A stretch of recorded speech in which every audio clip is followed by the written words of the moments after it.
ओम श्री गुरु सत्ताई नमः। सभी को प्रणाम। पिछले वीडियो में हमने सुना, कोई भी निर्णय कितना भी आकर्षक क्यों न लगे, उसके दूरगामी परिणाम पर अवश्य विचार करना चाहिए।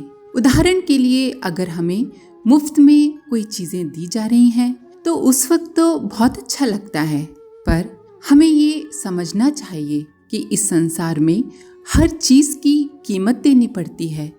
कुछ भी मुफ्त में नहीं मिलता। हमें अगर कोई मुफ्त में कुछ दे रहा है तो इसके दूरगामी परिणाम अच्छे नहीं होंगे। हम आलसी बनेंगे, अकर्मण्य बनेंगे, मुफ्तखोर बनेंगे। हम स्वावलंबी नहीं बन पाएंगे, अपने पैरों पर नहीं खड़े हो पाएंगे। इससे हमारी भौतिक और आत्मिक उन्नति नहीं होगी। जिससे हमने मुफ्त में चीजें ली हैं उसका हम पर एक तरह से एहसान हो जाएगा, और अगर वो व्यक्ति कुछ भी गलत करेगा तो हम कुछ बोल नहीं पाएंगे, हमें चुप रहना पड़ेगा। दूरदर्शिता से लिया गया निर्णय हो सकता है उस वक्त घाटे का सौदा लगे, पर अंततः इसके सत्परिणाम ही निकलते हैं। अगर हम ये सोचें कि हम तो चुपचाप कोई भी गलत काम कर लेंगे और किसी को पता भी नहीं चलेगा, तो याद रखिए, आपकी आत्मा और सर्वव्यापी परमात्मा से कभी कुछ नहीं छुप सकता। समाज को सुखी और समुन्नत बनाने के लिए हमें सामाजिक ढर्रों को बदलने की जरूरत है, और इसके लिए साहस होना चाहिए। बाहर वालों से, अपनों से भी लड़ना पड़ सकता है, पर ध्यान रखिए कि जब भी चुनाव करना पड़े तो विवेक, न्याय, धर्म और सत्य के रास्ते का ही चुनाव करिए। भले ही अकेले चलना पड़े, संघर्ष करना पड़ेगा, शायद अपने साथ भी छोड़ दें, पर धीरे धीरे आपके जैसी सोच रखने वालों में आपको देखकर साहस आएगा, हिम्मत आएगी, और वो भी आपके साथ आ जाएंगे। साथ ही विवेक युक्त परामर्श, सलाह यदि अपने छोटों से मिल रही है तो उसे मानना चाहिए, उस पर विचार करना चाहिए, अपने अहंकार को आड़े नहीं आने देना चाहिए। साथ ही अगर हमारे बड़े हमें कुछ गलत करने की सलाह देते हैं, अनीति के रास्ते पर चलने के लिए मजबूर करते हैं, तो कभी भी स्वीकार नहीं करना चाहिए। आइए इसी क्रम को आगे बढ़ाते हैं। शरीर बल उभारने के लिए संयम साधना करनी पड़ती है। दृढ़ मनोबल अर्जित करने के लिए तथ्य और सत्य की कसौटी पर खोटे सिद्ध होने वाले प्रतिपादनों को अस्वीकार करना होता है।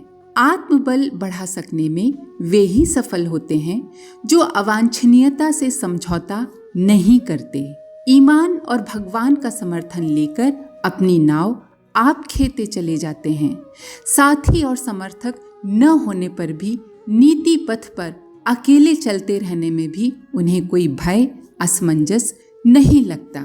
ऋषि यहाँ सत्साह जागरण हेतु 3 प्रकार की बल साधनाओं की चर्चा करते हैं। इनकी व्याख्या वे पूर्व प्रकरणों में विस्तार से कर चुके हैं। संयम से शरीर बल की, तथ्य व तर्क की सान पर खरा सिद्ध कर मनोबल की, तथा अनैतिकता, अवांछनीयता से असहयोग कर आत्मबल संपादन की साधना की जाती है। शरीर का भी समर्थ होना आवश्यक है। भ्रांति निवारण हेतु मनोबल का होना अनिवार्य है, तथा सिद्धांत क्षेत्र में कड़ाई बरतने हेतु आत्मबल की महत्ता है। ऐसे व्यक्ति एकला चलो रे का सिद्धांत अपनाते हुए अपना प्रस्तुत जन्म अध्यात्म की दृष्टि से सफलतापूर्वक संपादित करते हैं। तीनों दृष्टि से समर्थ अर्थात शारीरिक बल, मनोबल और आत्मबल से समर्थ सशक्तों में स्वामी दयानंद, स्वामी राम तीर्थ एवं स्वामी विवेकानंद जी का नाम लिया जा सकता है। समाज में व्याप्त कुरीतियों, अंधविश्वासों का खंडन करने के लिए उन्होंने अर्जित तपश्चर्या को सुनियोजित किया। ब्रह्मचर्य अर्जित शरीर बल, शास्त्र ज्ञान से अर्जित मनहा सामर्थ्य तथा तप द्वारा अर्जित आत्मबल को इन तीनों महापुरुषों ने अवांछनीयता से मोर्चा लेने हेतु ही प्रयुक्त किया। महाराणा प्रताप जब आक्रमणों से जूझ रहे थे तो एक बार निराशा के क्षणों में उनमें आत्मबल का संचार उनकी पत्नी ने किया। स्वतंत्रता संग्राम में जूझते हुए राणा प्रताप वन पर्वतों में अपने छोटे परिवार सहित मारे मारे फिर रहे थे।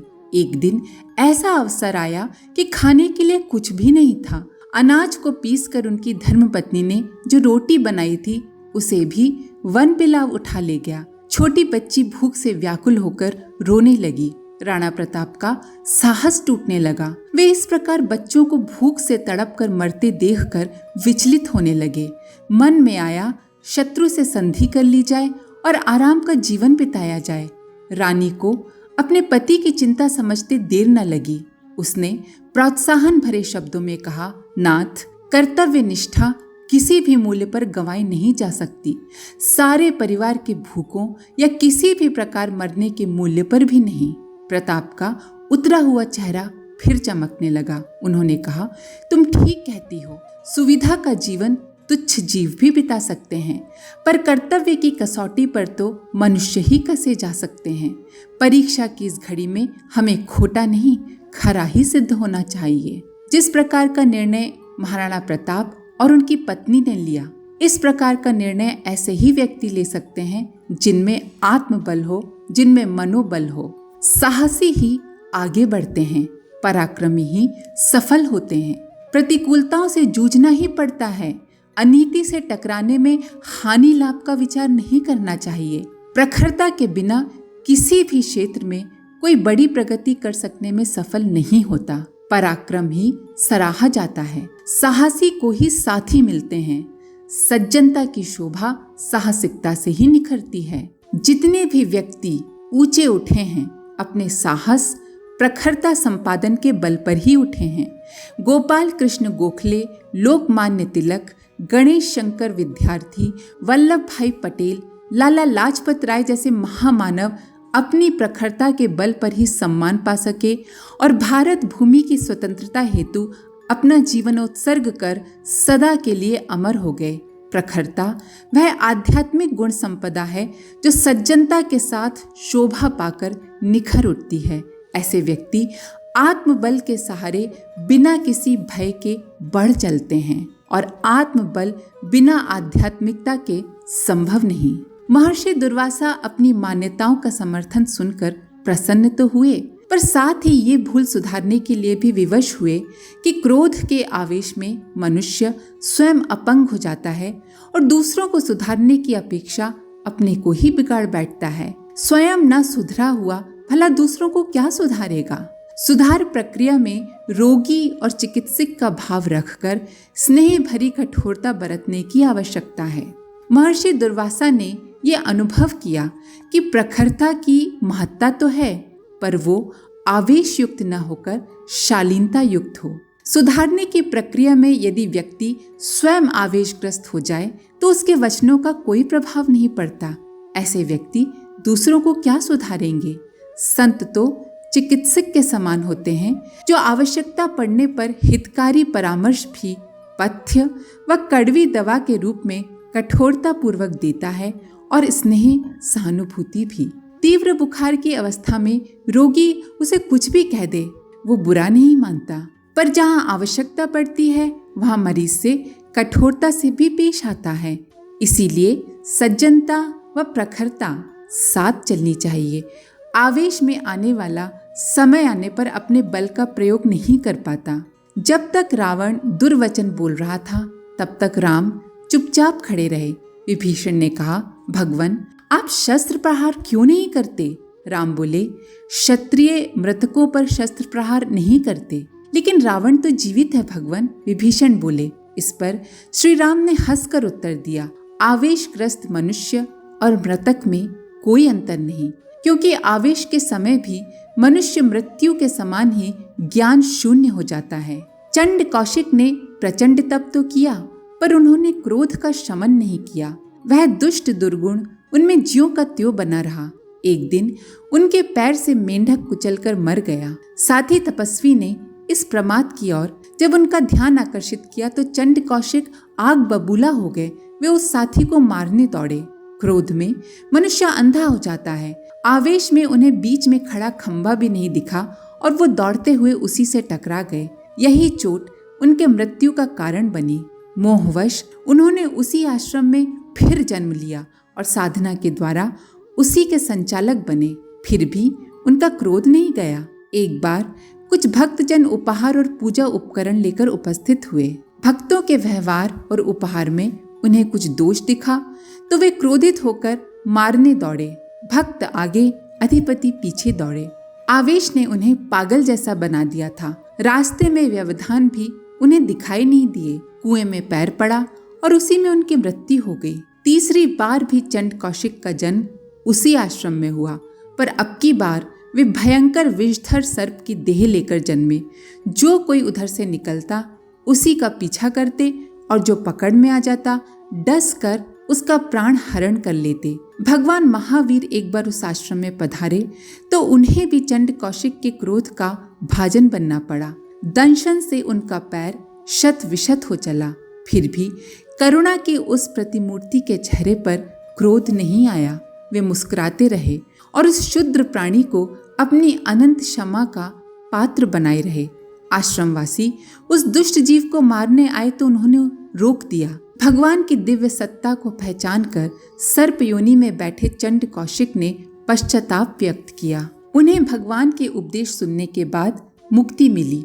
फिर मानव देह में जन्म लेकर उन्होंने क्रोध के शमन हेतु तप किया और सिद्ध पुरुष बने। क्रोधी अपना आपा भूल अपंग हो उठता है और समय आने पर तुच्छ सा जीव भी उसके विनाश का कारण बनता है। एक जंगल में एक सिंह रहता था। प्रायः सिंहों का स्वभाव होता है कि वे हिंसक वृत्ति के होते हुए भी अकारण हिंसा नहीं करते, किंतु ये सिंह बड़ा अहंकारी था और प्रकृति के नियम का अपवाद था।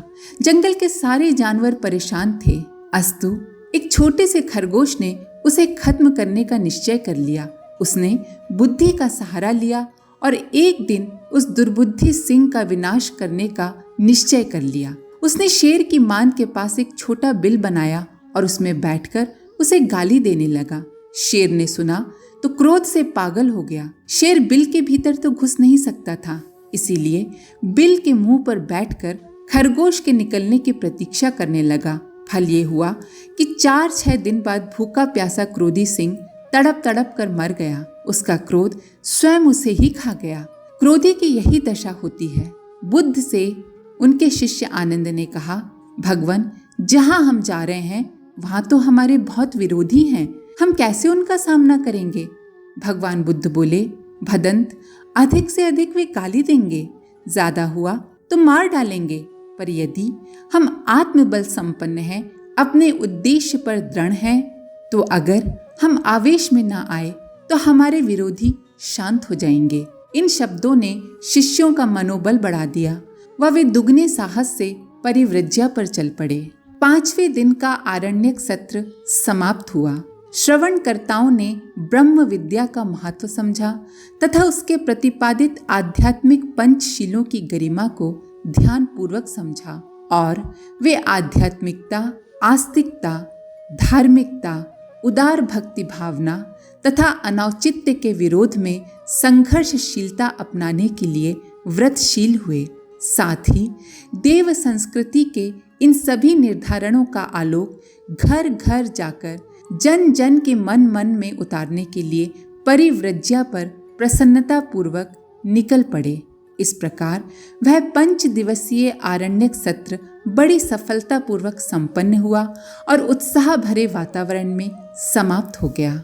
इसके आगे का अगले वीडियो में। आज के लिए इतना ही। अपने विचार कमेंट बॉक्स में जरूर लिखें। आप सभी का धन्यवाद। ओम शांति। हमारे YouTube चैनल को सब्सक्राइब करें और बेल आइकन को दबाकर ऑल पर क्लिक करें ताकि आने वाले सभी वीडियोस की नोटिफिकेशन आपको मिलती रहे।